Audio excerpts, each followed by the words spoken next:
না করে আমি কোনোদিন মরবো না। বিষ্ণু ইসলাম আমাদেরকে জানিয়েছেন তোমার জন্য যে রিজিকের বন্দোবস্ত, যেই অ্যালটমেন্ট আছে, সেটা ভোগ না করে, উপভোগ না করে তুমি মরবে না, এবং সেটা আপনি উপভোগ করবেন, আপনার কাছেই আসবে। ধরুন আপনারা যে ফল আমেরিকাতে খান, এটা কি আমেরিকায় চাষ হয় ফল, নাকি কানাডা মেক্সিকো থেকে আসে?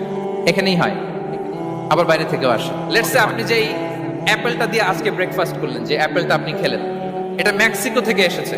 ওই অ্যাপেলটা যখন কুড়ি অবস্থায় ছিল, মুকুল অবস্থায় ছিল, তখনই ওটার মধ্যে আপনার নাম লেখা।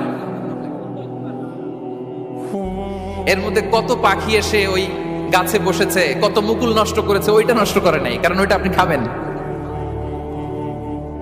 ওইটা পুষ্ট হয়ে সুন্দর একটা ফল হয়ে ইম্পোর্টেড হয়ে এটা আমেরিকাতে আসলো, আমেরিকার বাজারে। অনেক মানুষ ওই ফলটা সুপার মার্কেটে যে ধরে চড়ে নেড়ে আবার রেখে দিয়ে চলে গেছে, নেয় নেই। ওইটা সে খাবে না, কারণ ওইটা আপনার রিজিকে লাগে।